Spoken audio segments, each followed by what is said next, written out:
Okay, can anybody hear me? Is anybody there?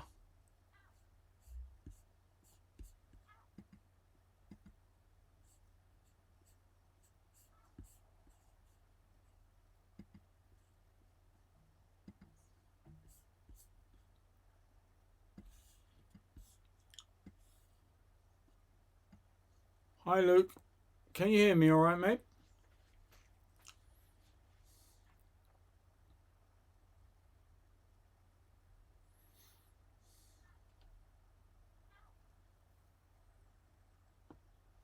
A little few minutes early. Just let me know if you can hear me okay and can see me okay. That's the main thing.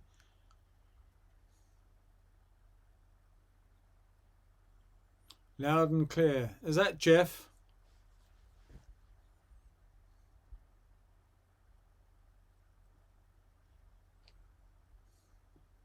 Good, that's great. Okay, well, we'll wait for a couple more people to turn up. Thanks for joining us this evening. I see you're looking forward to this one, Luke.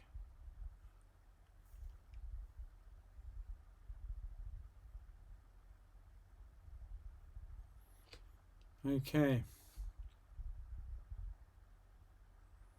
A few more minutes before we hit that 7 anyway.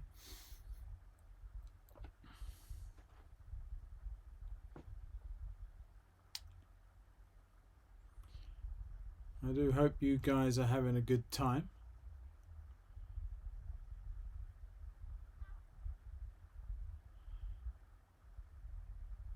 Peter, it's Paul actually. But there you go.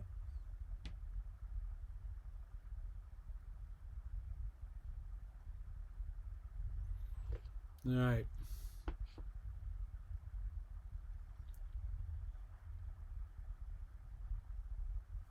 It's a little bit quiet.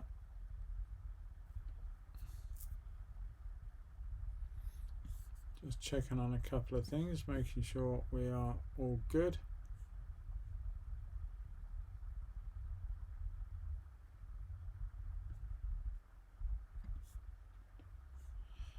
Got 8 people viewing, so according to this, there are 8 of you viewing.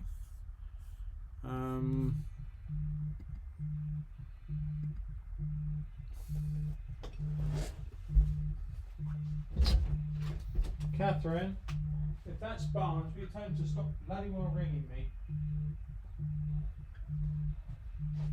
Jeez, crying out loud.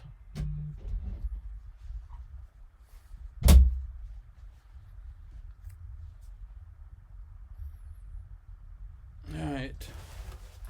Someone keeps ringing me. I don't know who it is, but I'm trying to find out who it is. I can't take the phone off the system, and at the same time it freezes me every time I do get there. So Mark, good evening.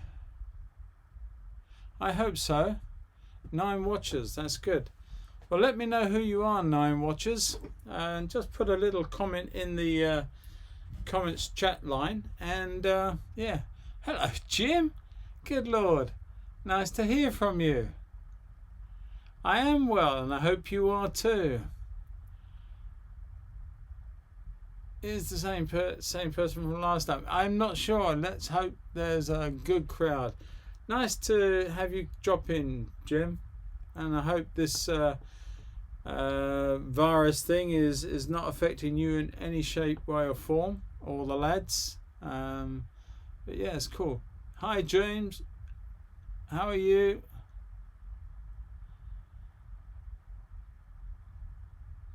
Okay, well, it's good that you popped in, and I've been looking at your latest video, John, so yeah, thanks for coming by, and stay with it as long as you can, and I'll catch you on the next time round. Right, okay, so we seem to have 7 in, and we will start to crack on. Hopefully I don't miss anybody popping up. If Judy or Wendy are on the side there, if you are, make yourselves know.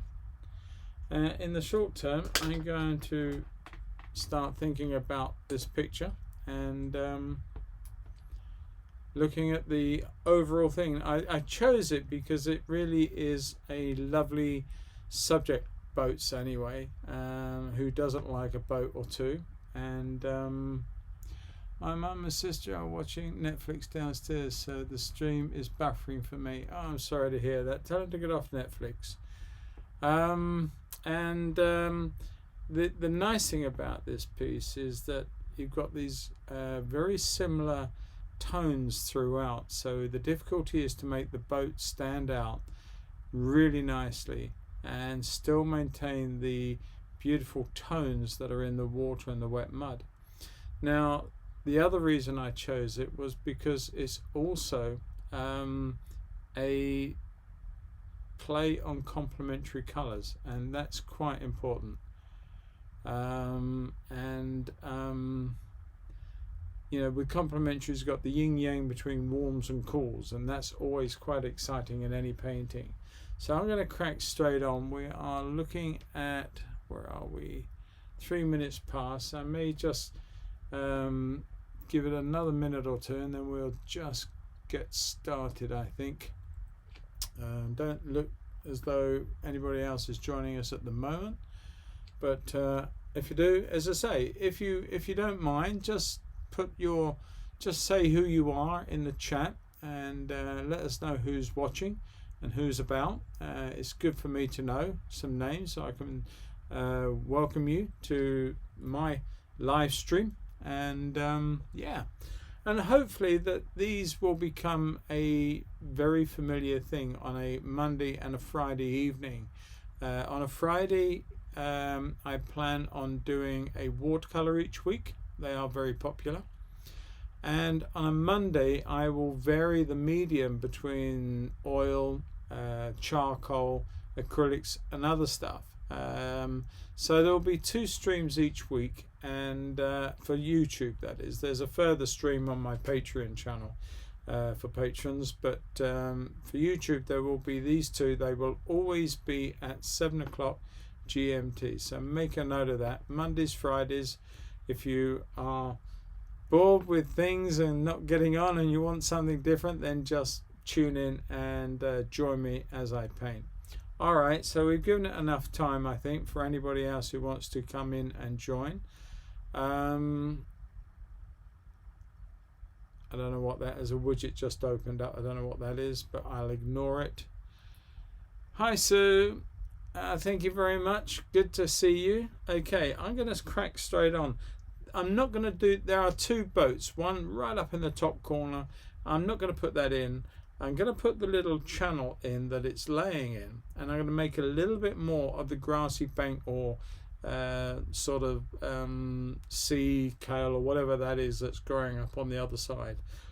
But the main thing is this boat, and I want to give it sufficient in the middle here, but not too low, because I've got a lot of information I really want to get in, and I want to be able to have the nice dominant shape. So I'm going to mark the boat somewhere just west of center, bring it round, just a suggestion with the pencil, and then look at my angles. Put my angle, if you're not sure, put your pencil, trying to get that so you can see it, put your pencil on the line of the angle and then transfer that to your paper.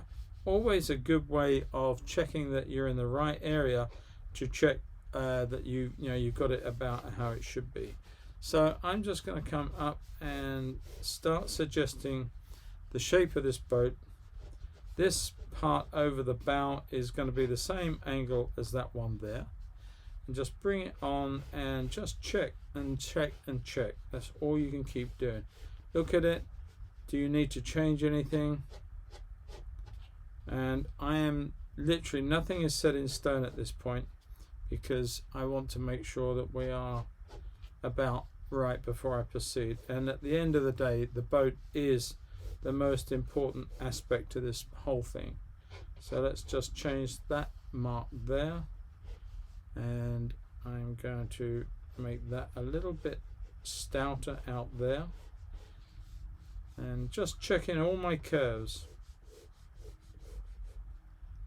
Now I am working also tonight on trying to watch Dean Park draw as well. Well, yeah, I did enter that, Mark, but then my email bounced back the next day. Unfortunately, I'd got the email wrong, so I missed the whole thing. But good luck with it. I do hope that if you're in, that you get a prize. Right, carrying on with this, and looking at that angle once more. I'm going to put this mark into the center. There's some sort of center mark in there, and I want to put that in, and it's making me check the widths and the distance, and I think this is too shallow. I think that needs to come out more, and start looking at this form. And then let's just suggest the back of the stern coming around. It's nice and deep, but again, I do think that this could be just a little deeper through here. I'm going to bring that down like that, and let that come out like so. Put the watermark in as an indication, and then give that a nice curve there, coming down to a point like that. We're somewhere around there, and again, I can refine it. I've got the eraser, and we can hi Wendy, nice of you to drop in. Good to hear you, or good to see you, you're here. I don't know how many are actually. There's 12 watching at the moment, so hopefully a few more will drop by. Just coming in with the shape here, and if you look, that you don't actually start seeing the side of the boat until you're just a little below this area here of the cuddy. So let's just bring that down, bring it all the way through, a nice scoop to the side before it starts to come up with the sides and the ribs, or not the ribs, the planks of the boat. Although I think this is a GRP, so it's molded shape and not actual timbers. I'm going to make a bit of a hash of that, so I'm going to take most of that away, because I do really want to preserve the white paper on here just as much as I possibly can. So I will be cleaning up some of the pencil, because obviously that's going to be a little harder to get rid of. And I'm looking at what's there. That is a waterline, barely can see it there because of the angle of the boat. But there are sort of slots in the side, which I've never actually seen that sort of thing before. I'm not quite sure what I'm looking at. But I'm going to put something in that suggests them, and then the shapes will come back up like so and disappear. And that one there, and one very close to it there. Now we've got let's talk about where the motor will go. So let's take that out. Let's just put in our piece of timber, which is a nice shaped piece, and drop that down. And then we've got the protective plate, which the clamps to the outboard will go onto without damaging the side of the boat. I remember that from when I was a kiddie, when I used to go fishing every weekend with my father at Dymchurch. So fond memories of all of that. So that is just a protective outer piece of metal or zinc or something that just protects the GRP from any damage from the outboard motor sitting there. And let's just put that part of the keel as about all you can see of the keel. And then we've got this lovely shadow that just goes off the back end, and just going to suggest it's quite low here, something like that. Okay. Hello Ben, good evening, nice to see you, thanks for joining. And I'm just going to check a few more marks, and this still is bothering me, so I'm going to take that off. I'm going to bring this edge around, because there is a top running edge to the boat itself. So I'm going to put that in and suggest that as that comes through. Try and take a little bit of the pencil mark out, something of that nature, and then let that come in and join that there, and do the same for this side because I haven't actually drawn the timber work in, so that run that through, and then the nice edge to the top of the boat or the lip or whatever that part's called, and then there is a lovely piece of mahogany angle which has been put in there, and there's a little one on this side. You can just about make that one out, and then we've got the quite thick housing, so let's increase that one like so. Excuse me. Take that line down, which should come somewhere in the bottom, or I hope. I'm going to put that base as a bit of wood or something in the boat there, and it comes through like so. You've got offset, you've got the side coming round, and I can put that in quite nicely there and suggest that. And whatever is on the other side, there are seat points here where the seats will sit into, and I guess that's the two pieces of board. They're either mud boards or something, but there's some little shape in the bottom of the boat there, and then there's a little storage compartment underneath that's fitted in. We'll put that in, a little bit of dark there, so the boat's starting to form up quite nicely, but I still want to get the top end of this boat, so it's got a little flat nose on the end of it, and let's just come back in and see if we can't get this about right. Right, thinking that we're about on it, something of that nature. And I'm just going to clean up a bit of this pencil so that we can preserve our nice white papers. The thing about when you are painting like this, it's nice to be able to get away from the picture and check it and see where you're at, but unfortunately I can't do that. So if it's terribly out of shape, I do apologize, but I'm thinking that from where I'm sitting, it doesn't look overly too bad. It's not a great big vessel, it's just a tender that is used to get out to the other boats. Let's put the rollock on the side like so.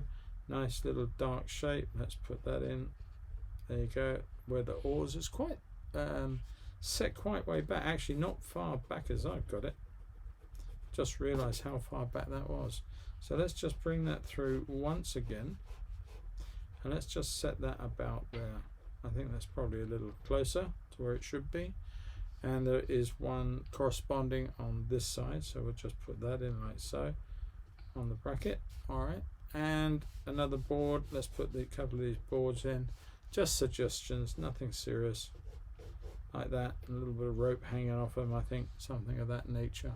Now for more fun, let's just look at some of these marks. There are areas out here which I'm just going to suggest with a little line. Something's been dragged through or put there, or I don't know, little bits and pieces. But here we got the rope that comes down and then trails through the mud forward of the boat, and there's a lot of old rag and all sorts of horrible things laying around this rope. Nice dark marks, light marks, all sorts of things. And let's put that there. There's some growth on here which we can indicate later on, and there's something, I'm not quite sure what that is, maybe, I don't know, but you find a lot of these, there's a lot of buried weight down in the mud that these they sort of hook up to these and put a buoy on the top of this so it's floating, and they know where to find it and come back to pick it up and take the buoy off, and then literally the boat will be moored up at that point. So I'm going to bring that through there like that, something of that nature, and all the way through and across the bow of the boat like that. Just these are just merely indications for me when I get to the painting stage. There's a very strong diagonal that runs through there. I think either a bird or something has sort of walked across the mud. there is another channel which I'm going to put and suggest through here. So I'm going to bring it a little closer to this boat because I need the room. I want to put in the sort of vergy edge of grasses in just the form of darkness up in the top there, and then leave a little channel through here, enough to make you can see sort of the water and something in the bottom of that channel, something of that nature. Bit dark, but nice reflective surfaces, one or two areas of dark I can see in there. And we're going to suggest those further on, but I'm half tempted to put the boat in, but I'm going to leave it because it's not the whole boat, and I think then the eye would lose the composition and you've gone from one to the other and you can't set. So we're going to leave it at that. I'm going to indicate a little bit with a couple of simple marks like so, where the sort of edges of the reflections will be. It's very, very hard in this, you can't see much of it, to be quite honest, and trying to discern what you can and can't see. There's quite a bit of dark under here. Now this is where the keel is embedded in the mud, so I'm going to put that in dark so I don't miss that out. So there is that part, and that comes up here and something of that nature. But then that is reflected out this way, so we're going to put that in, and then we've got the back end of the boat out through there. So this part of the reflection that I started to suggest doesn't actually exist. And it's a case of always checking and looking. One or two dark marks where it's come in on the mud. It may have been this that's caused these marks, because as it's floating down, it gets picked up by, when it's close to the mud, close to bottoming out, it will sit and then it will just pick up again and move somewhere else before it finally settles. But these little lines will make fantastic lead-in lines and very, very suggestive in the painting. So make sure you use them if you go and do your own. And here you got these little marks here that give you, looking as though it's going away, and little scratch points here and here, and just suggesting. That's all they are. And I'm just going to put them in, but I'm not going to make too much of them. I just want to know that I've got them to use should I need to. Bring that off over there, and all of a sudden you've got distance reference to this channel. By putting these few lines in, they just give rise to what's going on, and you can bend it over the top so it looks like a little piece of mud. Alright, I think enough of that. Hi Judy, finally I'm with you. Thank you for joining us. Teresa, hi, sorry I'm late, got a bit stuck at the supermarket. Yeah, I do know that one. Teresa, don't worry, I've been trying to communicate with Paul for the last 10 minutes. Sorry about that. Paul, inspiring stuff, really enjoy your channel, especially when your painting subject is from my part of the world. So, are you a Norfolk man, sir, may I ask? And while I ask you that, and while you answer it, I'm going to put my hand up. There's a nice glass of Guinness here, and that's going to keep me lubricated while I paint this picture. But you didn't see it hidden behind the picture there. So there we go. All right, now I'm going to start and look at this. Now, do I need to clean any of this up before I start? Well, I'm just going to come in and run the eraser through here in one or two places where it got a little bit grubby in that fashion, and under here too, although some of this is going to be affected with shadow and other colors, but I want to try and get as much of the pure whites as I can into this picture before I carry on. A little bit of light there, because otherwise I'm going to have to resort to I might still have to, but if I don't have to, now I'm weakening that line tremendously. I can still see it, and I think you guys can just about see that too. And I'm just going to come down here and suggest that through there. Alright, make sure we are clean. What I forgot to say is tonight, for a change, I have put, I'm working on Arches, £300, which is 640 GSM paper, and it is hot pressed. That means it's a smooth surface. So to try and get any skippy actions, as I would call it, with dry brush effects, extremely hard, almost impossible, it's got to be said. But where you lose out in one area, then you have the ability to play around with hot press, unlike that of some of the rougher papers. One thing I will say is yesterday I started doing a film for my YouTube weekly video, and I started the film and I worked on a piece of paper that was a good quality piece of paper. It was Whatman, and it was £140, but out of a block. But I had this block for about 20 odd years, and when I started to use it, it just the surface, the what do you call it? Whatever they put on the surface, I did know the name. Good Lord, I'm getting old. Whatever they treat it with on the top had obviously impacted and gone over the years, and the paper did not work in the same way. So it was really unfortunate. But that painting, of course, had to be binned, and I had to start again. And that video went up live this morning so that you can see. Yes, really like the Norfolk coast and railway. I've never been to the railway, but I have visited the Norfolk coast, as you can see, because this is Brancaster, and that's where this little boat, in fact, one of my other videos I did the other day was Morstan, and I think I did something from Brancaster before that. Yes, I love it. I love that area so much. All right, well, I love Norfolk, let's be honest, and if I could, and I might just end up moving up there one day, we'll see. For the first part, I'm just going to clean up my palette, because this is all the paint that I left in from yesterday's painting and film that I did on the channel, which is the little study in ink, line and wash with the allotments. And I just enjoyed doing that because I just felt so sunny and warm yesterday, and I just wanted to sort of infuse that sunniness in a painting and a feel-good factor. So yeah, size, yes, size, that's it. They size the paper, and I think over the years the paper size has just degraded sufficiently where the paper would not accept the paint in the correct manner. So unfortunately, the whole pad is gone, or will go. I will give it another couple of sheets a go further in and see if there's any difference to that. But I'm pretty not sure. I'm not going to mess about and lose paper for the sake of it. Okay, now I'm going to don't do what I just did. I just stuck my brush in my Guinness. Now I think I'm going to move my Guinness so I don't do that again. Awful.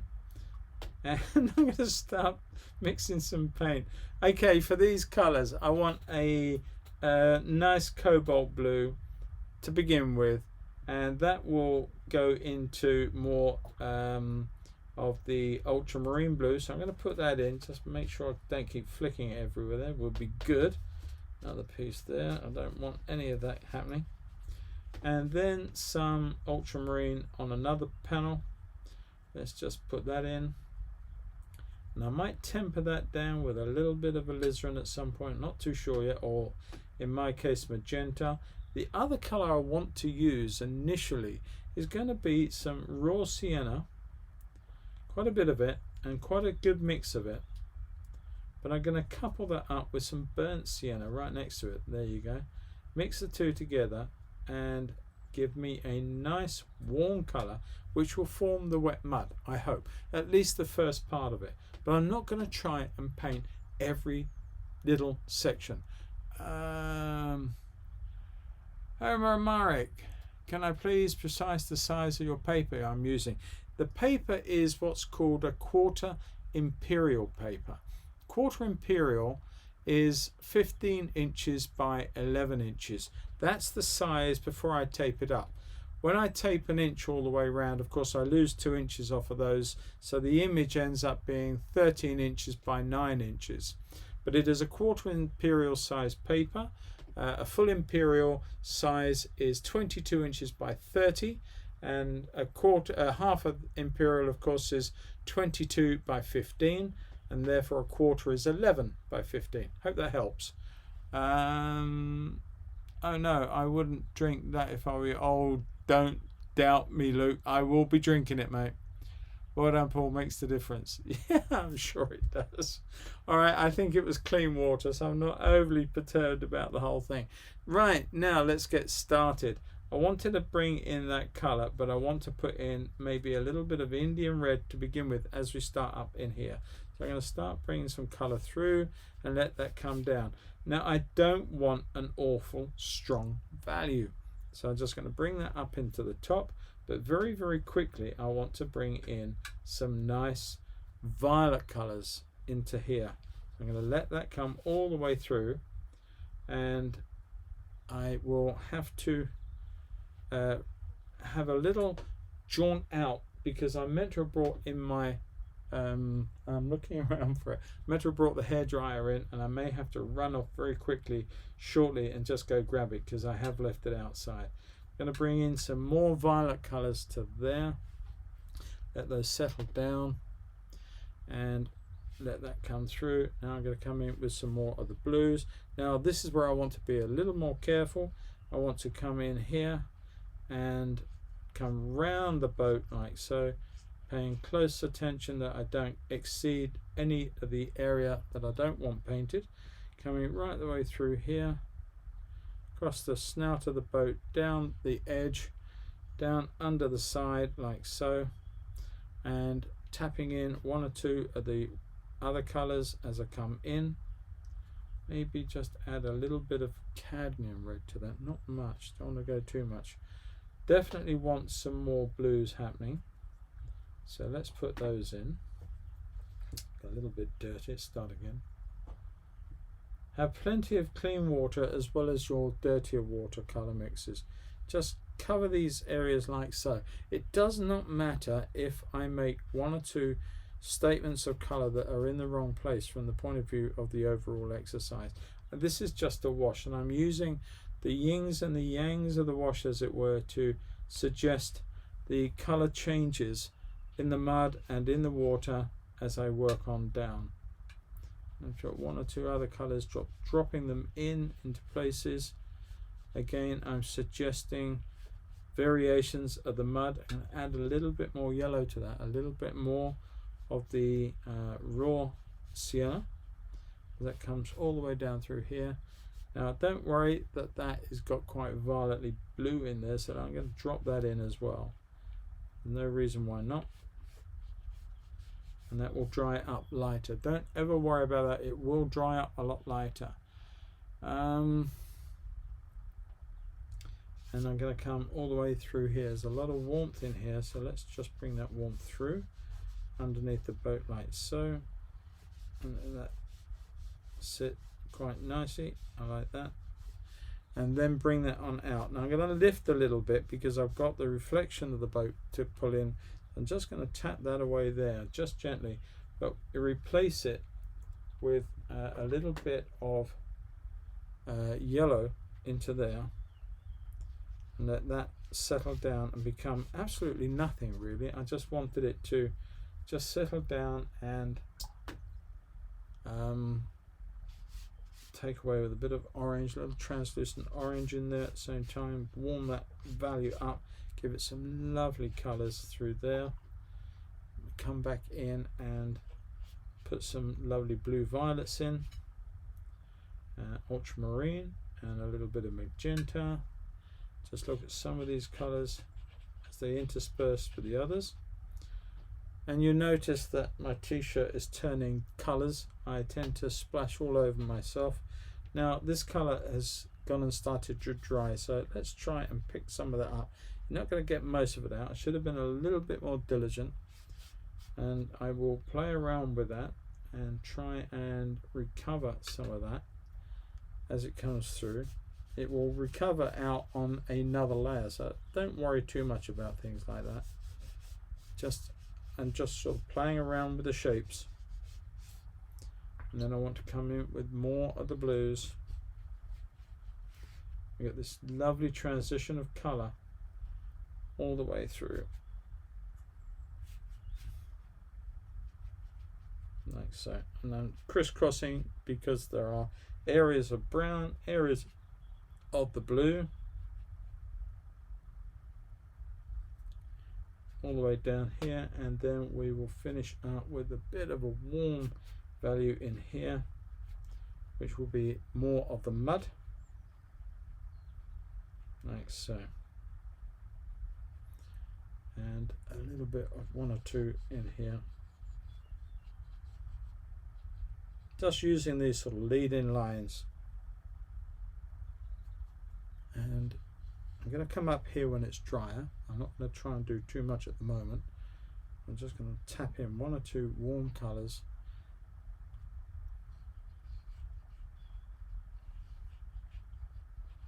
Something of that nature. Okay. Alright, anyone on the chat? Anyone saying anything?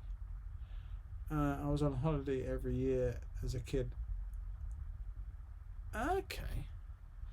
I just love it.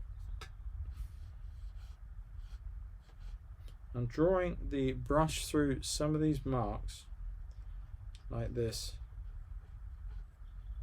just to give an indication that there is something being dragged through, and this way too. Now the paint will dissipate, don't worry about that. It's going to settle down and do whatever it wants to do. I'm going to put a little bit of blue in there, but in doing that little bit of blue, it's sort of mixing up with that brown colour. So I'm just going to now tap it back so that the colour will become predominantly a bluish value in there. I don't want to lose my little reflection, so I'll tap that out and let that run through. Oh, get rid of that.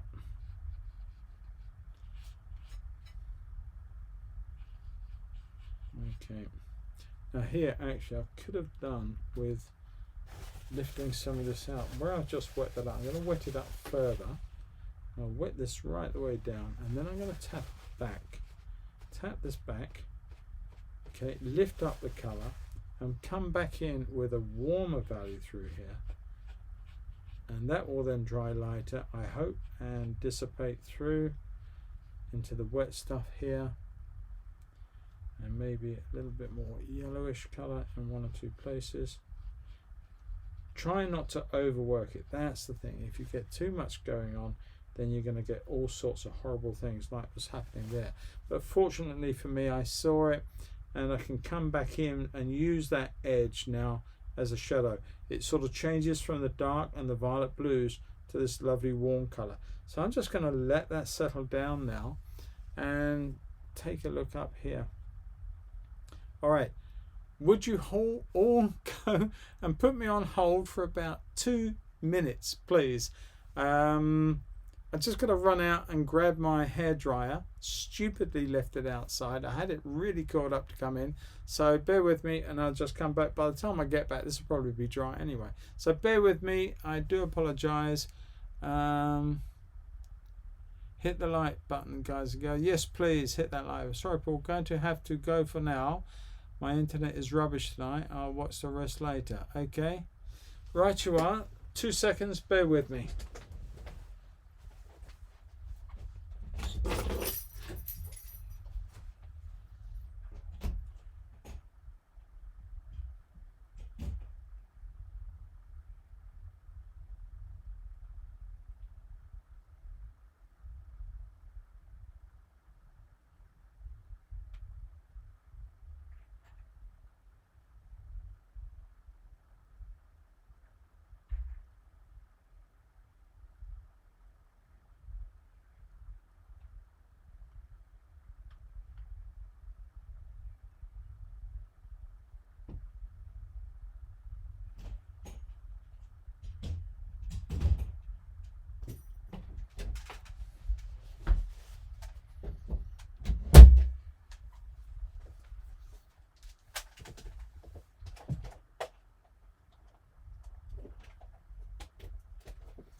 Okay, every time sorry about that. Every time I get one of these set up for one of these live streams, I forget something. Mute button.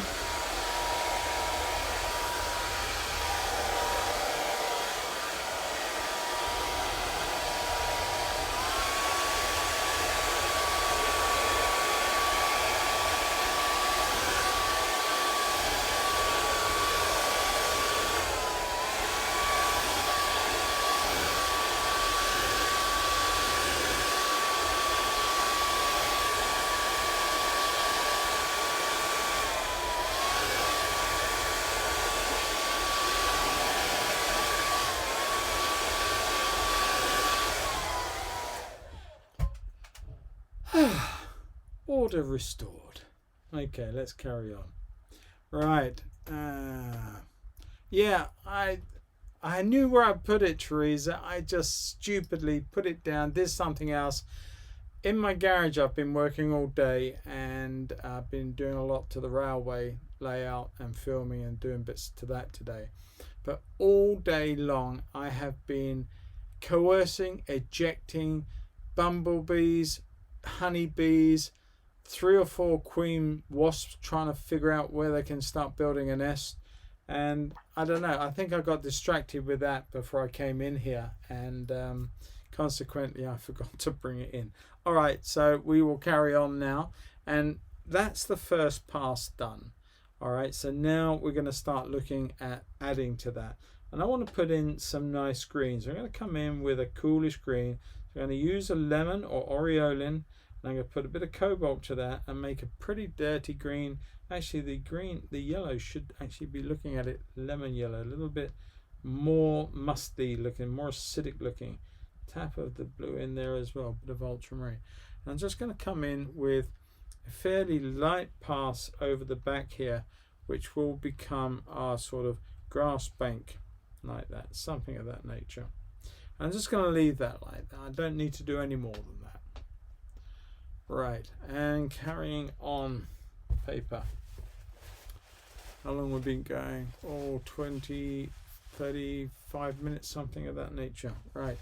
Now, while that's there, I'm just going to come in with some translucent orange, favorite color, a little bit of indigo, just to darken it and take it off the pure orange, and just put it through underneath that little tusset of grasses. So that will become almost like a shadow, and it will then go and bleed itself into some blue areas, which I'm now going to add some blue violets. So I'm going to come in with some ultramarine blue and a little bit of ultramarine blue violet, and that's been dirtied up by another color. I can see that. Let's take that out. Right, let's see if we can get some pure violet going. There we are, nicely coming out. A little tap of the blue into that, make it a little more blue bias, and then just bring that on as an over color all the way through here, picking up the edge of that orange and let that just settle down in that fashion. Take that all the way over to the back end and leave it like that. That's all you need to do for the moment. But as you come down this way towards this little bit of water, we can just come back in here and suggest the lead edge of that water. So the two areas here and here will start to fuse. And if you're not getting that, then just tilt your paper backwards just gently and let that fuse in. All right. Yes, keep getting those lights going. There's only 4 of you liking and there's 11 of you watching. Come on, people. Right. Okay, so let's just look now at some of the areas of darker values. More of the orange is going to be used, but I'm going to use a little more indigo to corrupt the orange. 1 or 2 places. I'm going to put the first layer of the shadow right underneath the boat here, being very careful not to lose that nice hard shape that we're going to need. Let that come all the way up into that area of the stern, and that's the shadow, by the way, that I'm painting. A little bit of the shadow in the mud right there, and leave that, just tap off the edge so it looks as though it's breaking away into a little bit of a color change there. We're going to play around with this later. I'm going to come back with some more orange than the blue, just take it away a little bit, and just suggest, while this is damp, one or two areas that are sort of more orangey around the edge of the boat. Now you can see here I am dry brushing and I am getting away with a little bit of a scrape mark. There is, although the paper is a smooth paper, it's not 100% flat, but you can get a little bit, but you're not going to get the skipping as you would do with knot or a rough paper. Okay, let's just bring that in through there like that. Maybe a nice drag through there and into the back there, and a drag line down through like so, something of that nature. We can play around with that as we need to. 5 likes. There's still 6 of you not liking. Come on, I'm not going to have it. I'll send the binary Ben police around to you and sort them out. Ben, get 2. You got a job to do. Okay, bit of cobalt blue coming in, but that got a bit corrupted. This is always the thing about colours. You mix colours and you can corrupt them very easily. I'm going to put some ultramarine into there too. And I want to look at some of these puddles. I want to bring in a nice area of blue light through there. We have some up there. I want to reinforce that in 1 or 2 places like that, and then just let that settle down. If it's too strong, lift. You know, you've got that option. Let it lift. Make it a little more subtle if you feel the need, and then 1 or 2 areas of that. Just bring that blue through here as an initial color to set up. Just looking at before I carry on. That's like a second value over the top of our violets and creates our lovely shadow effect. And while I'm doing that, I'm going to come up with the same color combo, a little bit more water, and run that down through. This should be dry now enough to come through here and run our water mark all the way there and leave that to settle up. And by that you can then come in with 1 or 2 areas here to scratch and skip around like so, that are suggestive of water laying on the surface. Very dry brush. 1 or 2 going over the back here. I'm moving around because the light is shining at the most inopportune places, but hopefully I can see enough we can get that happening. And 1 or 2 over there as well, down to the side of the boat. The reason I'm making this a little bit darker because I want the boat to stand out. If I make the water just too light, then the boat will look insipid against it. So I have to play a little bit of a playing game with cat and mouse between lights and darks to get this right. This is sometimes a little bit of a trade-off, so you have to bear that in mind. But we will get away with it 99% of the time, and it won't be a problem. Now I'm going to look over here to 1 or 2 leady lines that are suggesting there's one coming this way, maybe another one. Take that all the way through to the front of the boat, which I think we had in the drawing, like so. Okay, and where do we go from here? Luke, watching the live stream with 2 trains going around. What a nice evening. Yeah, you're not funny, Luke. That's not funny at all. But I'm glad you're having some fun. Okay, I shall be playing trains and running a few tomorrow, mate. Although I have got, I've been pulling my inner part of my train room apart, because those of you who do watch my videos will get glimpses of the room overall, and I have been sort of having what was an island area in the center, which was going to be for a part of Folkestone Harbour, if I ever got that far with it. And that's been a glory hole in terms of just a workbench. The other side was a workbench, and it just left me such little space. So today I decided that I would lose my workbench there, because I've got a nice new one right next to me. In fact, I'm leaning on it now. Yeah, so that's what I've been doing. Anyway, I digress. I'm just putting in some nice watery marks across some of these colours, and we will then carry on and reinforce some of these with darker marks and brownier marks, so we're getting a little bit of a mishmash of all these lovely colours working overall. I'm just going to come in with maybe a bit more pure blue in here, just to give that the richness that I want it to have all the way through. Okay, and I'm just going to bring that all the way through this part of the waterline. Now there is, trust me, a reason for that, and I do want to come in and tap a little bit of warmth and a little bit of magenta into the back of this board here, coming all the way through like so, and let that come all the way down. I may as well, there's no reason why not. Now it's a little bit bluer, so while I've got that, I'm going to tap in just a little bit. It's gone green. Good thing to keep your colours nice and clean if you can. I'm just going to come in and tap in. That's way too strong. Okay, I'm going to use the rest of that and just dissipate that through the whole of the back of this board and this panel. Got a little bit too strong. There's a little bit more on the brush than I thought, but it's not a problem. Add a little bit more to balance it out this side, and leave that alone. Bring that all the way down through there, no problem, because that will have a darker layer on it. Yes, that's right. Adding more just does work, I think, Luke, and we shall see. I would have liked to have left a bit more light up there, but I didn't. It was not a big problem. We will just see where we go, but hopefully we can get this all working out. Now I need to start looking at the boat.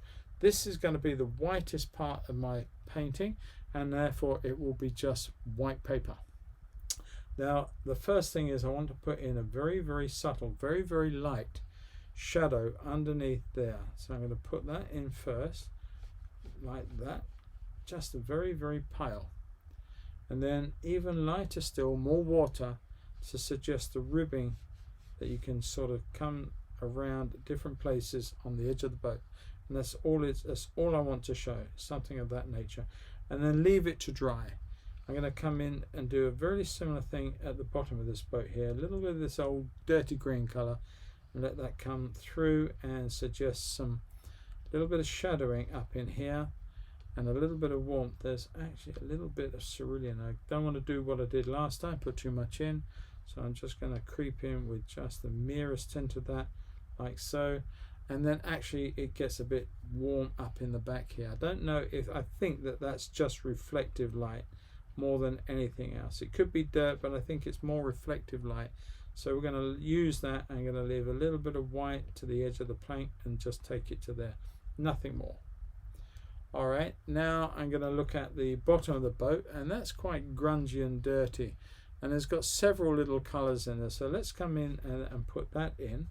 It's a little warmer than I've given, so a little bit more transparent orange, just to warm up these values and let that come all the way through. Watch your edges of white. You don't want to lose anything.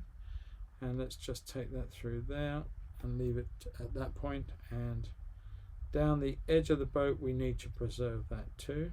And this again is a first wash situation on the boat. So we're trying to preserve everything we need to leave white. We can actually bring some of that color up into the top here as well, leaving the edge one or two places because there's a leading white edge, and I want to preserve that. So I'm going to leave that and bring that all the way down through to there.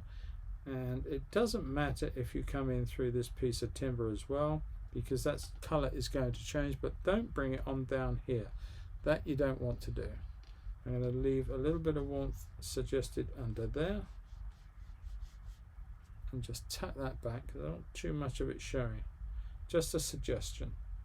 Alright, now then, where are we? No more, or do I need to scroll up? No, that's it. No more chatting going on at the moment. 12 watching. Thank you very much. A little sustenance.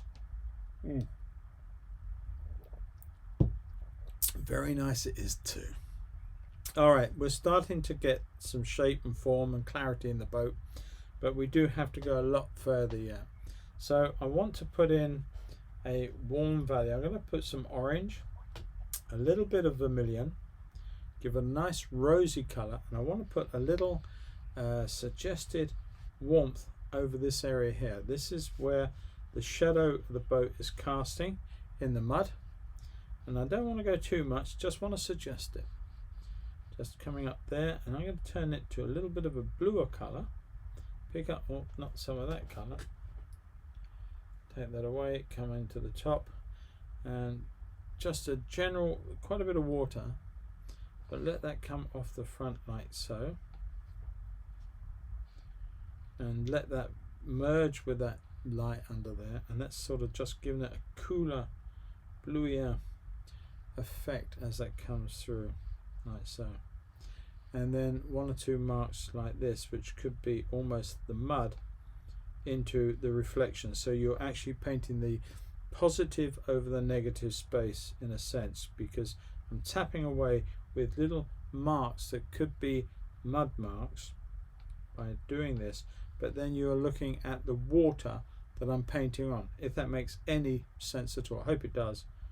And a little mark there, one or two marks in there like so, and then I can come this side of the whole thing and just put one or two of these marks to suggest that it carries on. And you've got sort of ripples and mud and water.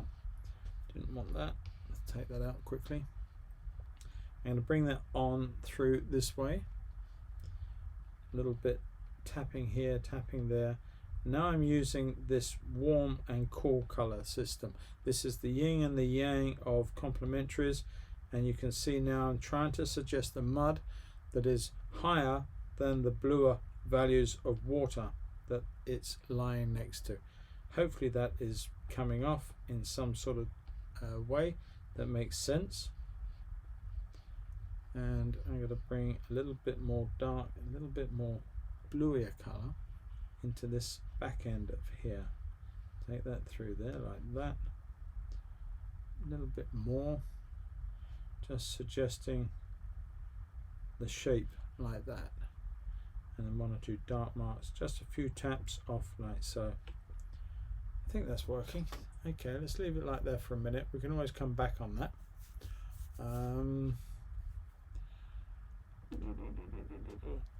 Now then, where are we?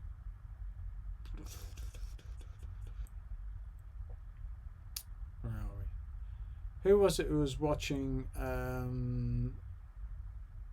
the draw? I think it was, I forget who it was now. Somebody was watching the train draw up at in Scotland. Did you win, by the way? Okay, right you are. Let's carry on. Let's put in a nice dirtier color, and we'll come back in under here, and we're going to suggest another dark value into there as it comes up through there, and leave that alone. Just a little bit more, but then I want to come in with a really dark part in a moment or two. Okay, so we are pretty much set up. I need to work up in here now, so I'm going to use some of this warm darks, and I'm going to come in and suggest some of the reflected marks in the edge. First off, I'm going to come through with the wet or lead edge of the water in one or two places, not over the whole of it, just one or two places. And then you've got a nice dark reflection. I don't know what it's reflecting in the water, but we're going to suggest that, and we may have to reinforce them. And I put another bit in there, and another one. I think there's a small piece there, and make sure that this one is solid through here. In fact, I think it was there, so I'm going to make it a little larger than I first did, but that works, doesn't matter. All right, okay. Now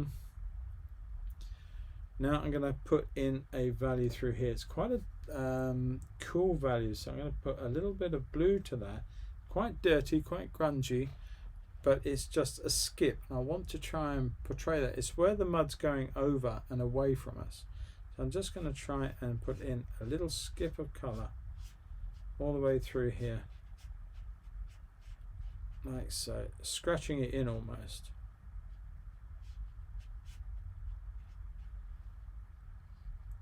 And a little bit down here. I think there's a bit of a warm value from that other boat, but we haven't put that in, so I shall leave that alone.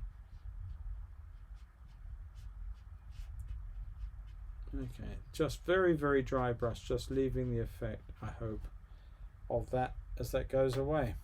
But now we're going to come in with some darker values on that. So we're going to come in with some indigo now, and some of the orange, little tap of blue too, and look at some of the darks. Okay, just going to tap in a few marks here, just bits of mud that have been kicked up, moved. That's a little bit too wet to do it, so we'll just hold fire a little bit, and we'll come back to this area here, and this is of all the wires and cable and mud and muck that's laying in here. So I'm just going to dot around with the brush, suggesting some of the folds. There's a nice big dark over there which we will put in. This is once again an initial value. This is just to see where we're going to put others, and we'll come back in and add some more darks and lights much further on. Okay, just coming in, leaving my light spaces, and then bringing down through the edge of the cable, and then it will come up to the boat like so. Paul, Blakeney Point, nice place to visit, especially painting boats. Yes, I stayed with an artist friend. You obviously know Blakeney. Do you know, I forget the guy's name, I should remember. Really nice couple. He actually runs the gallery out of the back of that old lorry right in the car park there. And I know when they get the neap tides that he has to up it and move it up out of harm's way.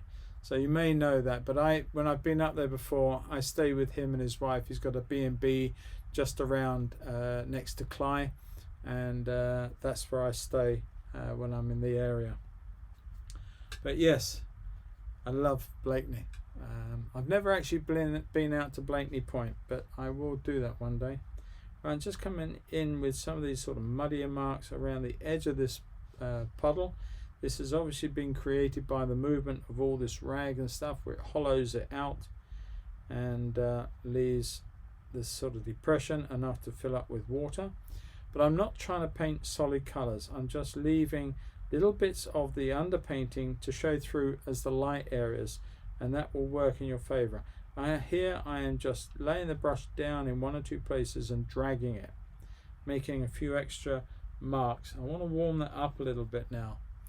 As we come this way in this endeavour, and just bring that all the way through like so, and coming into some of these marks. A little bit too much paint going on, taking a bit of that off, but so I can do the same as I was doing here, leaving one or two marks and suggestive eddies in the mud, trails, little darker patches of the mud, so that they show up against the other colours in the surrounding waters, as it were. All right, and let's carry on with that a little while longer. Let's bring some over here, some little bit, maybe a bit too warm at that point. Just take some away, just make them a little bit more pastel-y, a little bit less obvious, and try and protect the rope a little bit, or the cable, whatever that is. And let's bring it a little bit this way as well. All right, and it's all suggestive. I'm looking, I know roughly where things are going to go, but I'm just suggesting. And there's a little shape of shadow from the anchor, but it should come into the front of the boat. Well, in fact it probably does, because there will be the edge of the boat, so that will be where that reflection is disappearing to. But it's merely just the reflection on the wet mud, so as the mud dissipates, so too will the reflection. and I'll bring that all the way through in one or two places and to the edge of this little channel of blue water, and a little drag mark through there, and one or two extra marks in here.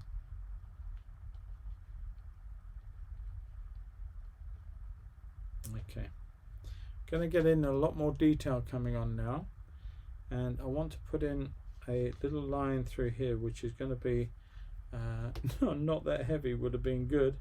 There we go. Take some of that out and start that one again. Right, now I'm going to come in with a bit of a darker mark, and this time it's going to be the right darker mark. I'm going to put a little bit of vermilion into my blue, so making it a little cooler and less warm than the orange value would have done.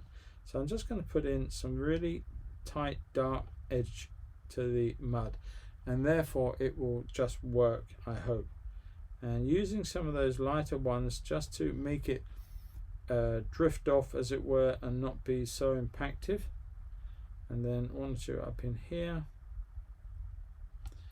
and that will turn a little brown, a little warmer as that heads into this area here, like that. And let's come back to this color, a little bit of blue again, a little bit of the red again, and let that come through this way and let that disappear out through there, like something of that nature. Now if you've got any of these edges and you feel that the back wants to be a little softer, use the damp brush and just tease it along the edge of the shape, and that will break it out and soften it.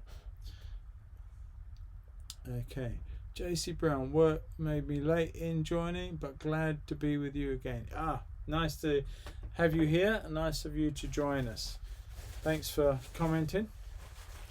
All right, we're going to carry on, and I'm looking at all the little divots here and there, and just one or two places just suggestive of little shadowy parts where the mud is being raised and knocked about, just trying to give rise to the forms as we go through this, and adding a little bit of cooler values in some of these otherwise warm values. And that again adds, where we've got the blues and the oranges here, so too when we've got warm darks we can put some cool darks into it, and it just does very much the same sort of thing. It just adds another layer of detail without being too precise over it.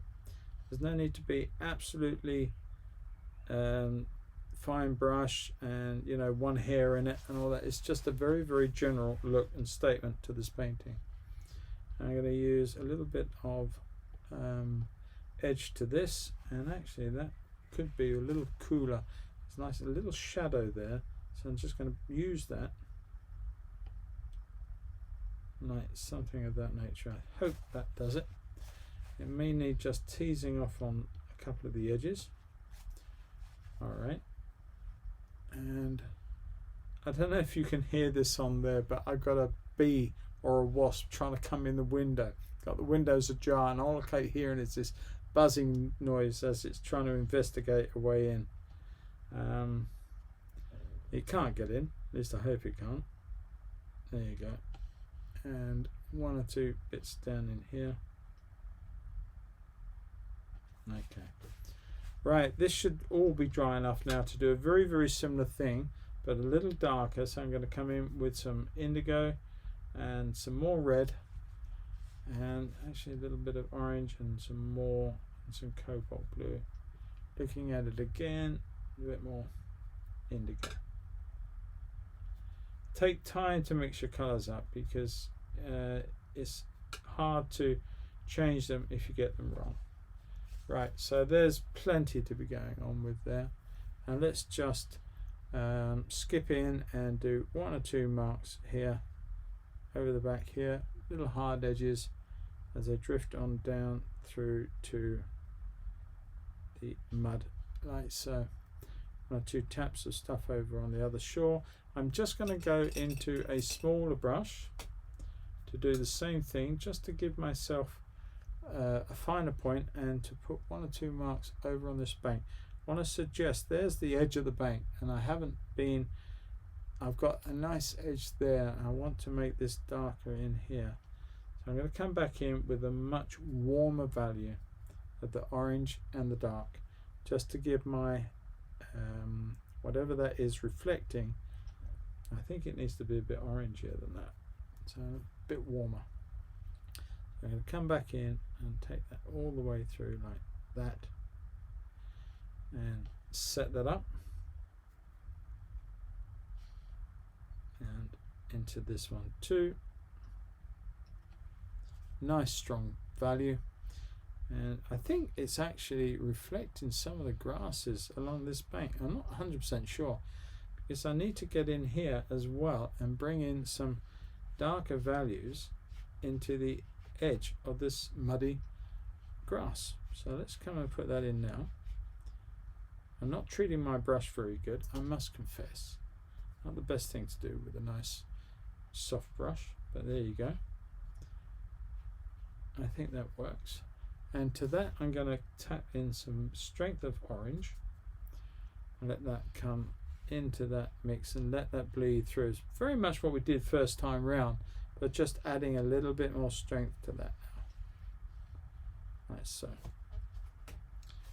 and let that just come to nothing. And actually you can bring one or two of them, tap them down into this sort of shape, so you start creating little warm eddies of mud against water as it trickles down towards this little ravine in here. And you can do very much here, you can come in with a much warmer value here, not all of it, because you can use the underlying colors to suggest the light that I had actually missed first time, and that will still give me enough light in that edge all the way through here, like so. A little warmer, one or two places, then come back in here quickly before it dries up on you. And just as I was saying, continue playing around with some of these edges and shapes so they don't dry hard, but they sort of make them very, very useful to you in terms of like suggested coming down into like so. That's all I'm doing, is just using it now to come into this space, and one or two up through here as well would be good, coming across and down. I think that works. Happy with that. Just coming in with a bit of warmth, a little bit more than I had in one or two of these places, just suggesting another layer of values.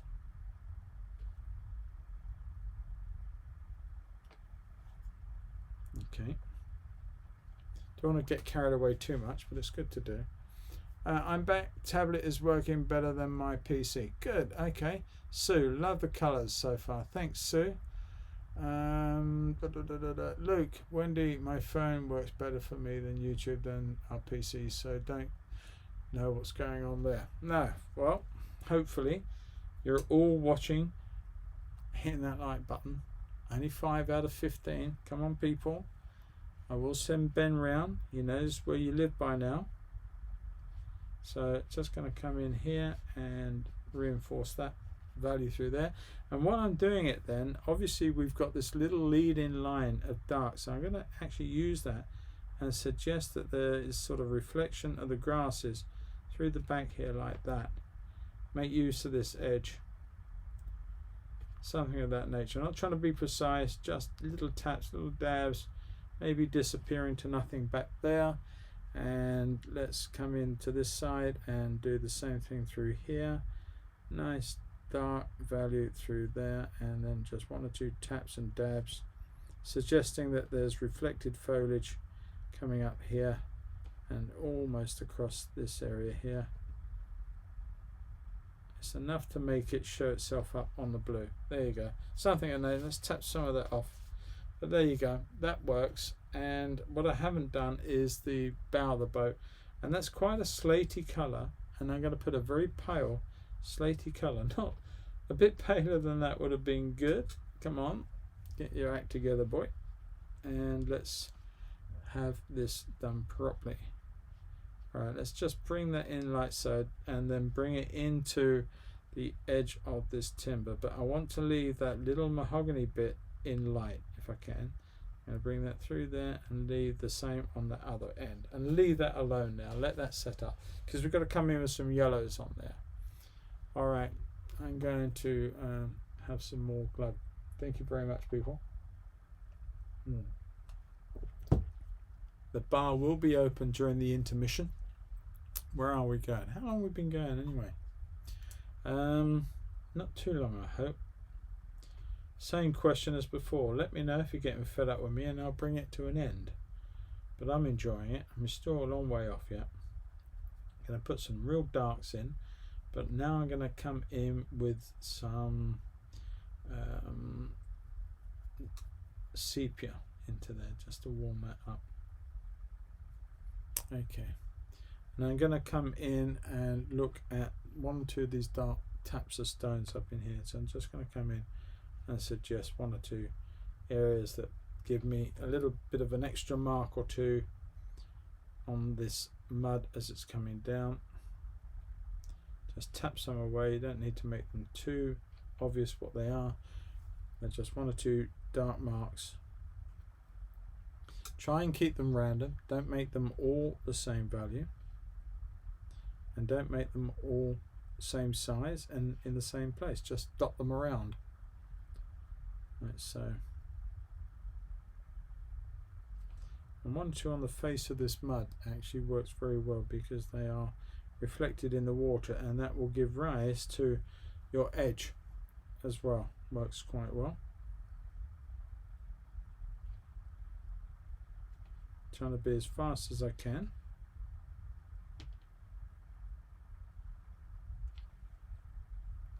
Tap that off a little bit.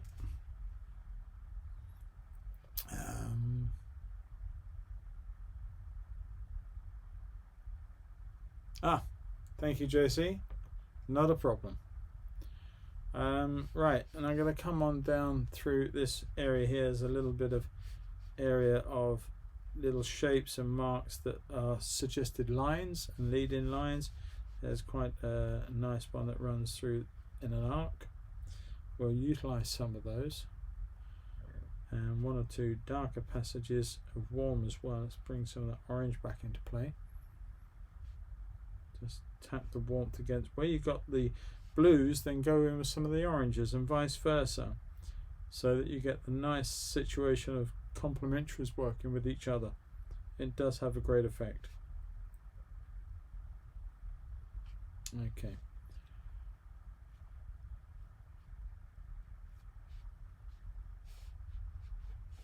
Just dragging the brush in one or two places. Now I'm going to come back in and start looking at the darks in here, coming with another layer over here. Not all of it, and less of than I did to begin with. So you start picking out less of it and making more of information within. And if you get what I'm trying to say, I'm sure. But I just want to have a bit of a reflection going on with that. Maybe a little bit more blue, like that. And that dark passage again needs reinforcing. Coming forward and settling down in behind it. There's another dark shape like so. And there's going to be other colours that I've got to actually put in towards the end. Just some little lighter yellows I think that could be done with. And there is a definite sort of reflection going on in here somehow. Try and put that in. And quite a bit of warmth coming with that orange here to there. Make that quite dirty orange and a nice dark in there. And let that just settle down. And again, you've got this bright colour here, so I'm going to come in with a little bit of reflection, a bit of a cooler colour as this comes round.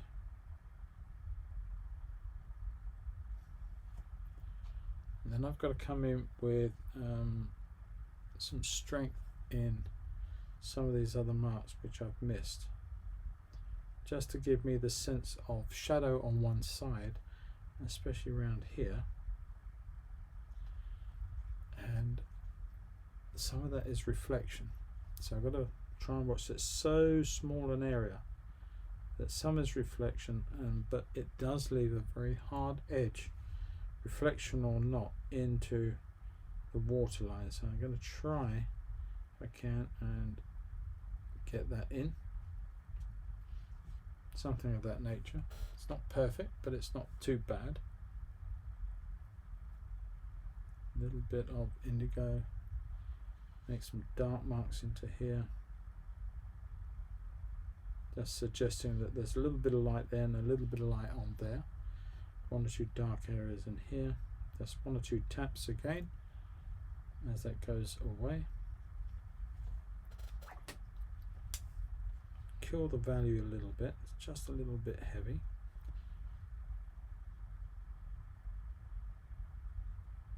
Just a hint of something reflected in the water, not much. I don't think there's actually anything much in the water itself to that regard, so I'm not going to pay too much worry about it.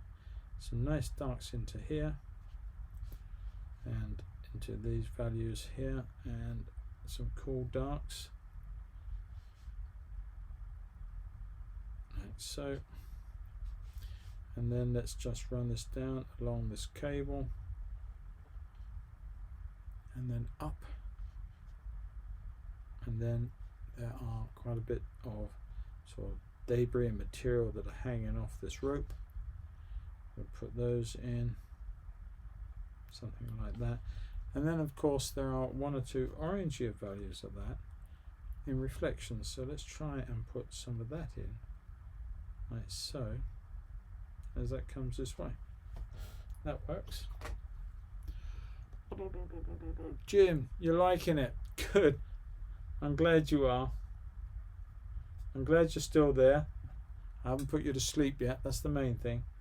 A little bit of orange, a little bit of Indian yellow. Give me a strong yellowish tint with all the grime and the sort of colour on the top of this vessel's canopy top. I don't know what part this is, but it covers over the area underneath and a little stowage. So we're going to put that in. It's quite a strong yellow, and I'm making it a little bit more lemony yellow, a little bit more aureolin as it comes down to this part here. Scratching it dry brush so I don't eliminate all that grey colour that I put in, but it overtly is this sort of growth, these sort of lichens over the top of the canopy. I'm going to leave it like that. Hopefully that'll work. And I'm coming in now with a much stronger blue and a bit of that red into that blue, just to make in a very dull grey. And we're going to come in with that, not too heavy to start with because we still need to put a bit of detail in. So let's just come in, check our values as we come through and come along and into that far corner. I'm going to make sure they are about level. Okay, leave it like that for a minute and we can come back in. First pass while we're here on the area in here of the boat is quite cool, so let's bring some blues back in, and we can come in with our darks at a later stage. So let's come in with a lovely grey colour down the side of the wood, and let's just come in like so and leave it at that, and across here on this sort of area that's been damaged or whatever that might be. And we're gonna come in with a semi-dark, bit of a cooler dark to start with. It's going to come over this piece of timber up to about here, and I'm not going to go up the side of the boat with it yet. I'm just going to come across here, and it gets very dark, and I keep that edge very carefully protected. Stops about there and goes up the side of that plank, something like that. I think something there. Take that out, put that away in that color, and just let that settle up and dry. 1 or 2 tints in there, and just suggesting a little bit of a darker value down the edge of the wood. I think that works for the moment. We've got to come back in and deal with that. Now I do like this lovely blue on the back, but I want to come in with this slatier grey colour, and that will suggest the slightly warmer too actually, and put a little bit of warmth to that, and that is our grey colour. Now put it right the way across, but this area now needs lifting. So they've got the grey tint, but we can see that obviously the light is hitting that, so that will work for that. And then we're going to come in with a slightly dirtier, grungier dark down the side of this wood, like so, and this side too, and leave it like so. And there are some warm values. I'm going to use a bit of sienna, raw sienna. I'm just going to come in with a few scratchy marks down the inside of this boat where the wood has not been painted for years and it's just been left to rot and turn horrible. And there is a little bit down the side of this edge here. I'm just going to literally dry brush that round, doesn't need any more than that, and let that come all the way through it like so. Alright, any more comments coming in? Jim, Luke, it looks like a quiet old boat. Is it still in use? I think it is, Luke. I think this and the one next to it are both used occasionally to get out to boats when the water's up. I'm suggesting that what happens is that if I got my information right, that the boat that this belongs to is out fishing, and it stays out fishing all the time the low tide is here, because obviously it can't come back up the channels. Once the tide is high, it will come back into Brancaster, it will tie up on this part here, and then the boat that they'll all get ashore in this little dinghy, which will go to the hard or the jetty or whatever's nearby. And I think that's how it works, mate. Someone out there will tell me different if I got that wrong, but I think I'm right. I think that's about it. Okay, I'm going to come in now. I'm going to clean one of these trays out because I don't need this green. I don't want it contaminating. Okay, let's come in with some lovely ultramarine blue, but I want to put in a what do I want to put in? A corrupted violet. So I'm going to come in with some colour that's got a bit of yellow to it, so I won't get myself a beautiful purple. I'm going to give myself a corrupted, dirty purple, and that's what having a little bit of that colour will do. But that is way too red, so let's take most of that away. Bit of a waste of paint, I understand, but I'm going to come in with a lot more blue, and I just want that dirty, degraded violet, and that's what we've got there. And to now I'm going to come in and I'm going to suggest, very much as I did in other places, is just tapping away, suggesting that this is the mud, but this is also in shadow as it goes away. And there's the dark edge of that, and underneath we'll bring those into play in a moment, but I just want to bring in some lighter values here, not light, but lighter in terms of a little bit more water to it, softer edged, and let that come into being, and that will create little eddies and little channels as this boat goes, as the mud goes away. And one or two area here like that, and then just play around with the eddies and the shapes until you're happy you got it about right. Okay, and just a couple of darker ones where they're a little bit darker on the lead in, a little heavier.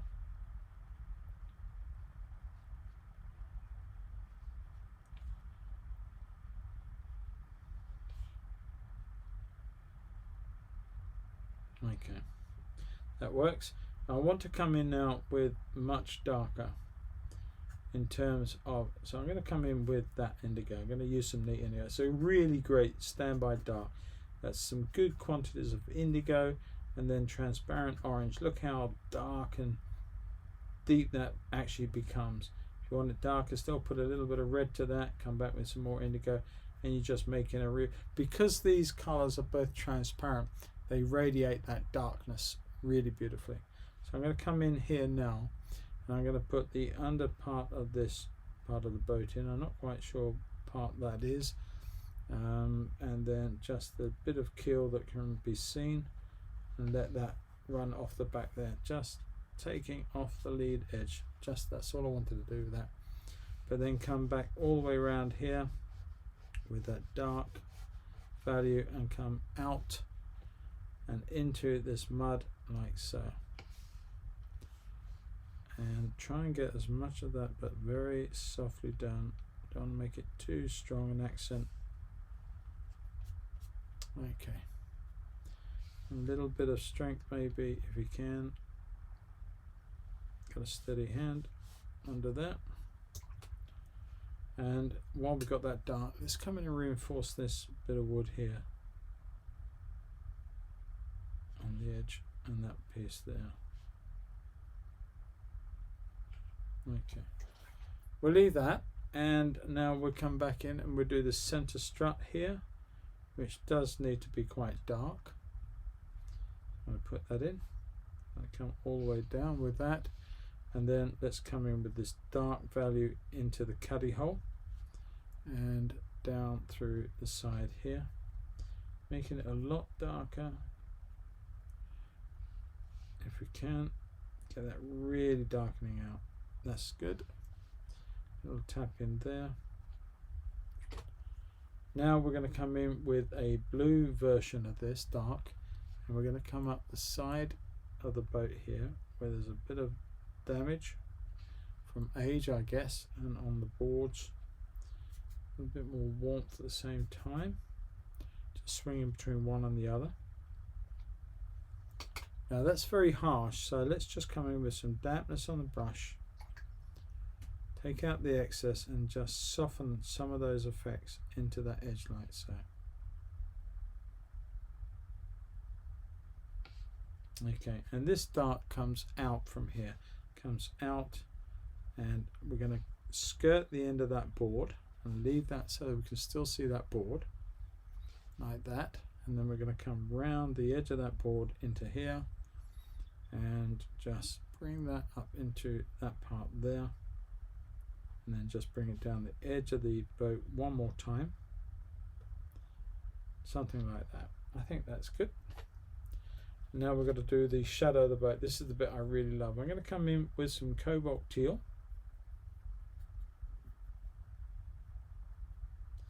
little tap of cerulean, not much, doesn't need too much. And I'm going to come in with the overall shadow, and all of it here is nicely in shadow. It's a lovely, what I call a lovely fresh shadow. I'm going to bring it first off all the way down through to there, then I'm going to take it off a little flat and a bit of an angle, and that comes down through there, and a much bigger angle, and where it comes in to meet that. That's it.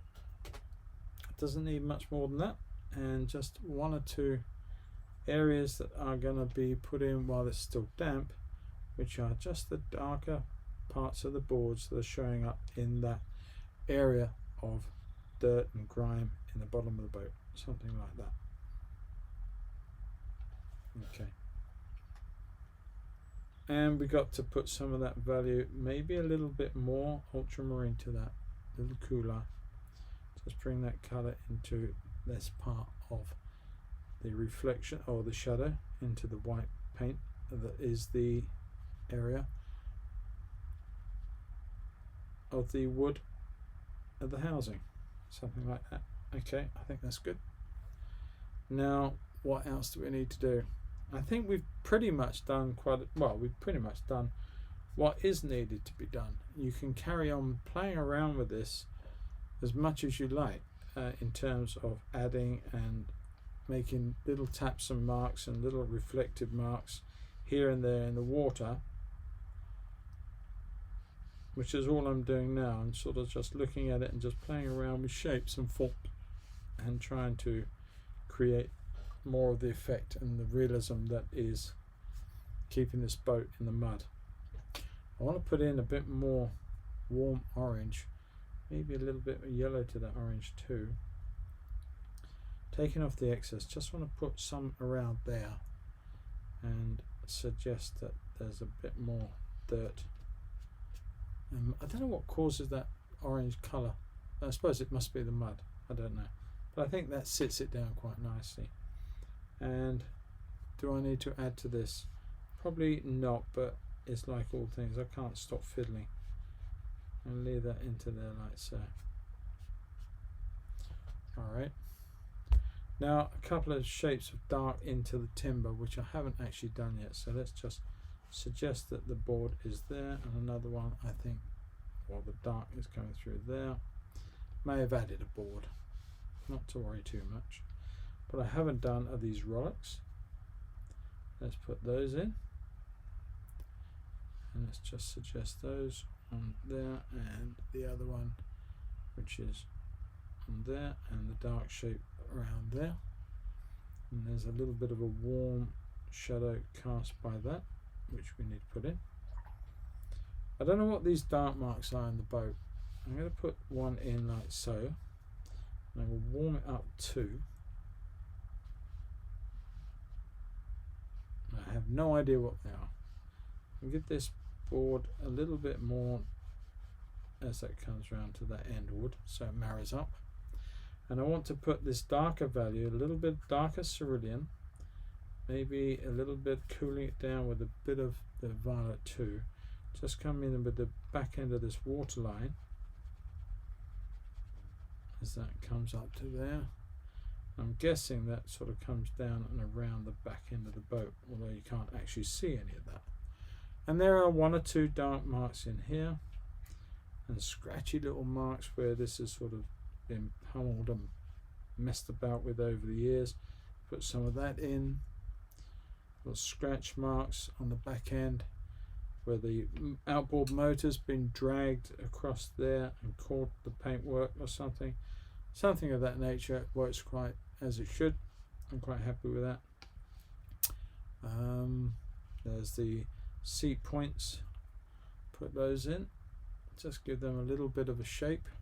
So you've got the little part of the moulding there and there, and that will then come on down the side a little bit like so. And then you've got a couple of taps where the little slots are that take the bolts for the seats. Put those in. That's done. And the rest now is pretty much as much or as little as you want to do. Time for a slope. Yeah, you're darn right, time for a slope. I'm running out of slurp. That's not good. Okay, so now then, I'm going to put one or two other darks right up in the back, and more of that warm indigo mix with the orange, and just tap in one or two areas up in here just to reinforce the background, like so. Be sure not to overdo it. It is at this point when you could overdo the whole thing.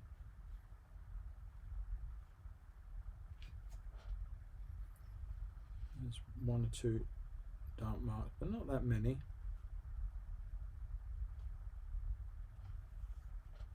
Okay, they will dry off later, but not a big problem.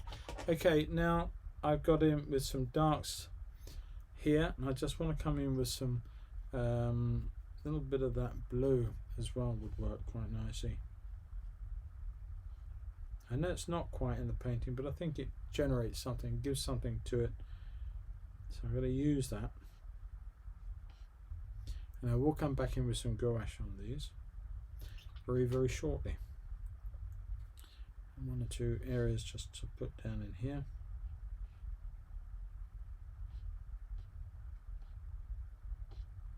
How long have we been going? Seems like forever. Hour and 36, and just over an hour and a half. That's not so bad. We did 2 hours last time, didn't we? And most of you made it. Is there any questions from any of you? I'm quite happy sitting here painting, but I want to know if there's anything I can help you with in terms of anything at all. I still don't know what the heck that is on the side. I'm going to put it in, but I don't know why I'm putting it in. It's just forward of the roller. Let's put that shape in like so, and put a darker shadow in on this side. You can see how badly I'm treating my lovely brush, like that. because it gives rise to a lovely warmish, dirty, bluish bit of reflection in the mud here, which I wanted to put in, and I was going to put it in, but I wasn't quite sure why, but now I realise why, because of what it's reflecting.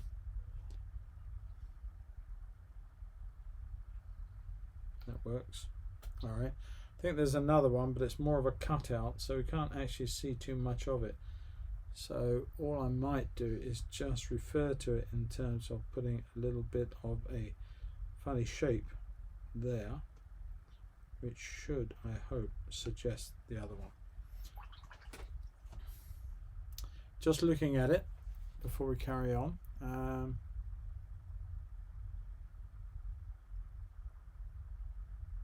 Thank you, JC. I appreciate that.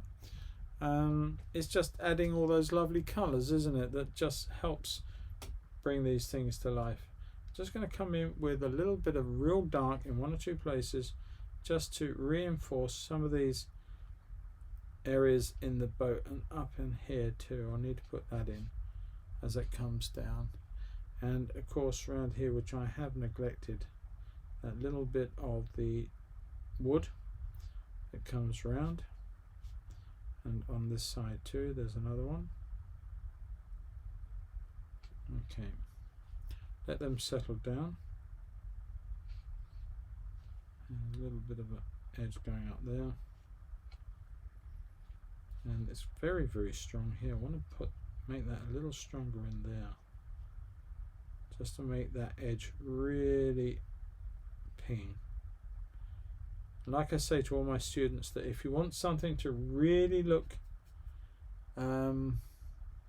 light, then everything around it has to be much darker than the subject, and vice versa. If you want things to look dark, then make everything around it look lighter, and hopefully that just brings that to life. I'm going to put a little bit more dark in there, just a slightly different value to dirty that up. Keep looking at these edges and wondering whether I should do too much more to those.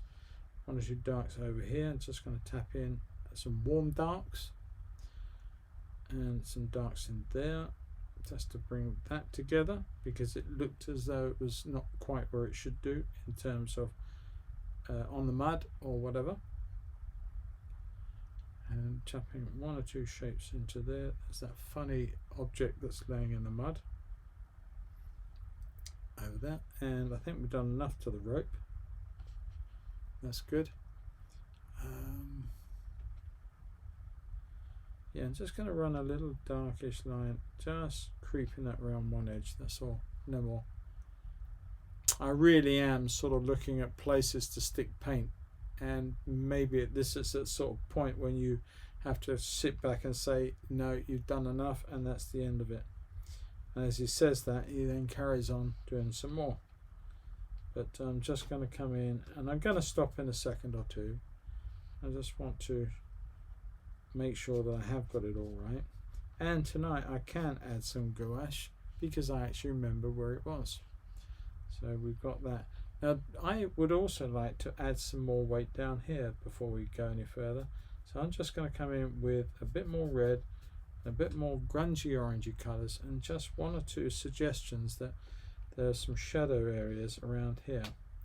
Using the edge, but I'm softening out some of these marks too, just to give an idea that there are other forms in this mud. Now, if you can't get to, I know we can't really do anything at the moment because of lockdown, but those of you who are local, Ben, I know you're in Hastings, you got a lot of problems. You'd have to probably come towards the muds of Rye to get a similar sort of situation. But you can get this very easily in Folkestone Harbour. You've only got to go there low tide and see all the mud and the boats laying in the mud and the little effects that they create by where they've settled. And I've often painted boats there in very much the same situation as this one. I just happen to like this picture. Worked very, very well for tonight's demonstration. I tell you what I haven't done. I haven't done that suggested line through there, have I? So I'm going to make that happen. Little couple of coarse marks, just taps of the brush like so, nothing much. Quite red actually. I'm surprised that I've let myself get away with that, but I think that works because it works as a beautiful complementary against those blues. Bring them together, let that come all the way through and down, maybe a little bit through there. And that just sort of brought that area together, I think, and added something a little bit more than there was already. One or two weight problems here. Adding some weight down here. It's not necessarily in the painting, but it does help to keep the viewer controlled and in and watching your piece of work, as it were. So I'm just coming in with one or two suggested weights here that hold you in place, as it were. It's a good device and worth remembering when you are painting that. You often see someone put a nice wash of water in, but then all of a sudden they actually add some much more dark values as they come near the bottom. It's adding weight and it controls the view and keeps people watching and held into place.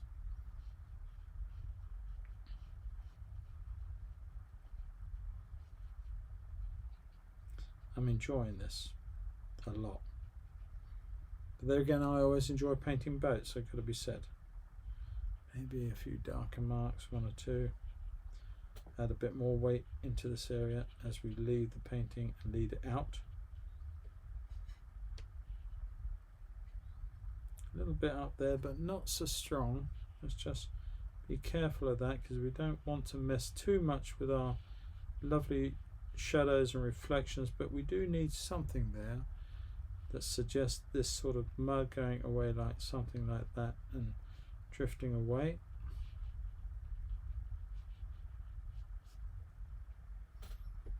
Okay, now do I use look, I went there on the bus from the campsite in Northern. Yes, it's a lovely place to go, and you know, you get right at the right time, Luke, then you got some fantastic things happening.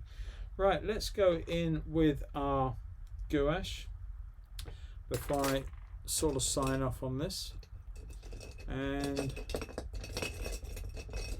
look for the right brush will be good. Come on, where are you hiding? I was being super efficient, got all my brushes out. Now I can't find the one I want. There we are. Okay, clean bit of water, and let's just tap some information in. Don't go overboard with your highlights. You just really don't. I'm going to put one or two down onto that post as that then comes down, and maybe a little bit on the lead edge of there, and just a little bit up on there and in there. On that lead edge, I just want to put a bit that comes down and around. Now in here I want to use it quite a bit. I want to put in one or two marks just to suggest flow of the material like so.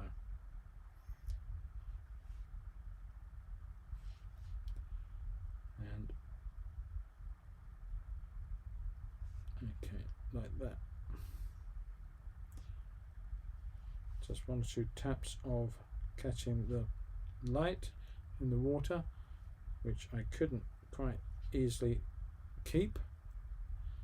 And a little bit up on one or two of these other places, and up in here too. And there are one or two up on here. Just want to catch just a little tap here and there of catching some light. Not too much. Again, you can quickly overdo the whole thing. And the edge of the rope, just want to put in a little bit of something there. There's some little, I don't know what they are, something there. I don't know what it is, but we'll let it go like that. And I'm going to put a little shape to the roller to give it a bit of form, and a bit on that one too.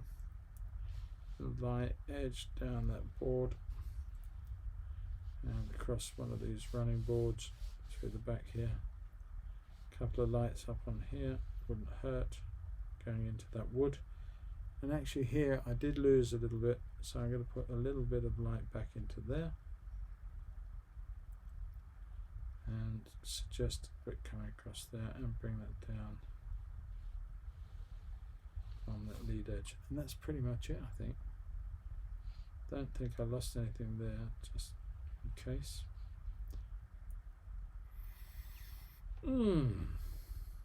Lots of fun for this one.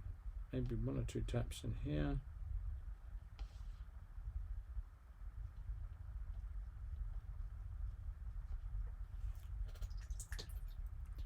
Do I need to do anything else? Well, I think I just want to put some darks on here, actually, just on this edge,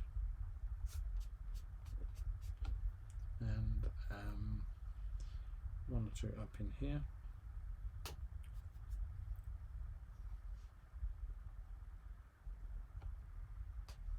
Soften that off.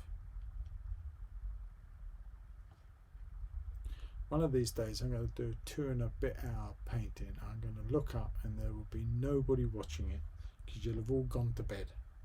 There's enough of the gouache. I don't want to do any more. And I pretty much think we're done. You know, there's always something you can add in. I could sort of suggest that we put these running board, not running boards, the elements of the molded boards in, something of that nature if I want to. Steady hand. There's maybe a little bit warmth in some of these, which I could suggest.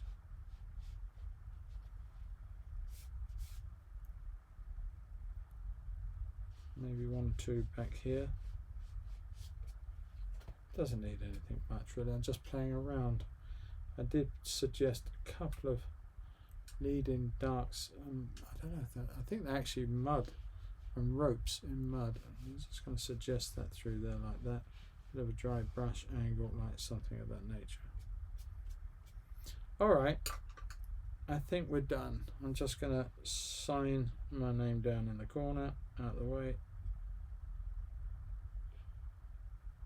Sign off on it, as it were.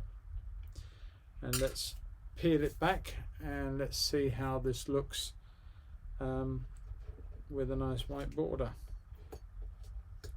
So yes, Ben, hang on a minute. Around Rye Harbour you get good views for painting, which I think Paul has actually painted at. Yes, I've done a lot of painting there in the past, many plein airs. I enjoy painting at Rye when I get the chance. There's always something to paint, always something different. You're never stuck for a subject there.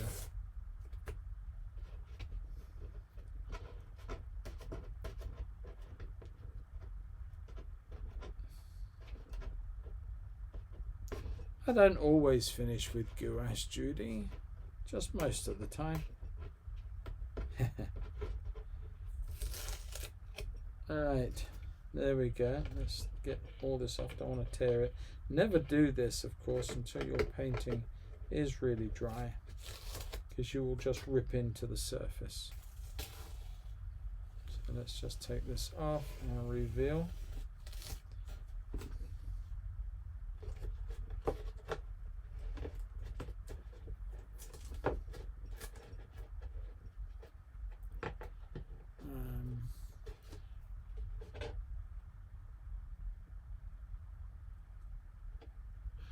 Yes, Teresa, I'm sorry, I'm just reading back some of the comments. I'm sorry I didn't answer that one of yours. Yes, I haven't put that much detail in. And although the idea was to try and sort of paint this with the idea between the warms and the cools, and knowing that there wasn't a huge amount of contrast in that mud, but it was merely the colours that were going to change. So that's why that happened and why I chose this subject. Forgive me pulling this painting around a little bit. Being very careful not to damage it, because the paper does tear a little easier than rough paper. It's prone to more damage. I suppose more of it is in contact with the tape, so that's probably the reason why that can occur. Right. Straighten everything up. Get rid of the rubbish. Have the last of my glug and say cheers to you all. That was good. That was the best bit. Well, actually, it wasn't. It was the worst bit because it was the end of it. Teresa, who's that? Yeah, Teresa. Hi. Thanks for enjoying that. I do say that, Judy. All right. Is there any comments before we wind up? Cheers, Jim. Thanks for joining us, and all the best to you and the lads. It's so many years since I've actually managed to talk to anybody from over there, but glad you tuned in. It's made my night having you tune in. Nice to have some family join the group, and yeah, great stuff. Take care of yourself as well. Be very, very careful and keep all those distances going and all these things that we're being told, and we'll get through this and hope the other side and all enjoy each other's company once more. Looks great as always. I like how you can do so many styles, really realistic like this, impressionistic, like the one on the wall and the RDH. Yeah, that's true. And one on the shop, and those are the paintings. Yes. Ben, I think your painting is much more pleasing in the eye than the photo. Thanks very much, Ben. I appreciate that a lot. Bexhill West, didn't know you were sitting on the side. Really super painting, Paul. Thank you for sharing. Best wishes, James. Thanks for joining us. That's great. This was so much fun, Paul. Can't wait for the next time. Goodbye from Austin, Texas. JC, thanks for joining us. My second US viewer tonight. But yes, people, don't forget the next one will be at Monday, and I am thinking of doing a charcoal just for change. I did an oil, I've done a watercolor. I'm thinking that I might do something in charcoal. Not quite sure what the subject will be, but look out for that. It'll be 7 p.m. same time on Monday evening, so be sure to join me then. And don't forget, there are other videos on my painting channel. One indeed went up today, which is a line and wash. Hopefully you enjoy that. It's a bit of a long one, but I made it a full-time version. Every time I try and do a quick one for the YouTube on a Friday, it never ends up quick. It's always a long one, so I never get to do that. Can't wait to get back to normal. No, you're right, Judy. I can't, for many reasons. Thank you, Paul. Lovely painting, lovely colours. Thanks, guys. Thank you very much. I'm just going to leave this stream for a few more minutes, so if there's any more comments, please put them in now. And if not, I'll hope to see each and every one of you on Monday. And for my patrons among you viewing right now, don't forget, Sunday morning, 10 o'clock, there will be another stream just for you guys on the Patreon page. Hook into me then, let me know you're there, and I have no idea what I'm going to paint for you. But between now and Sunday morning, I will have figured it out. So catch you all then. All the best. Goodbye, people. Stay safe. Be happy. Happy painting. Bye for now. Take care. Bye.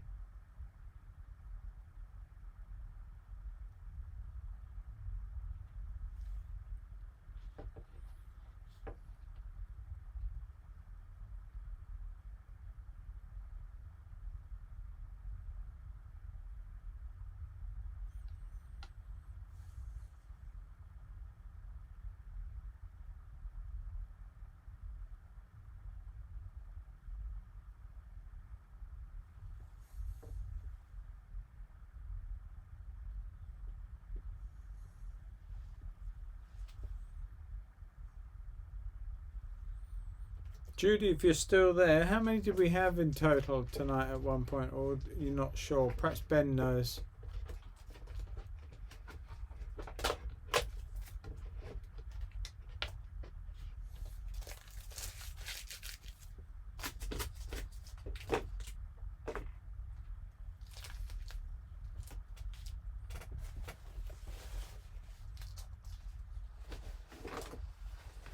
Bye, Teresa. See you Sunday, I hope. Don't forget, 10 o'clock.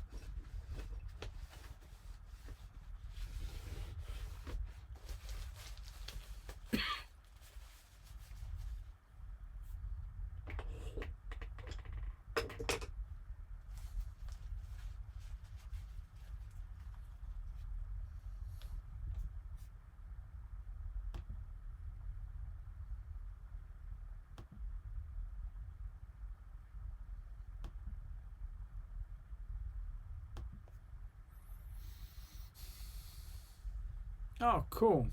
Thanks very much, Jeff, for telling us that. I've got it right. It is Jeff, isn't it? Yes. Please say it is, and I've not been calling you the wrong name. 17. That's nice. Good.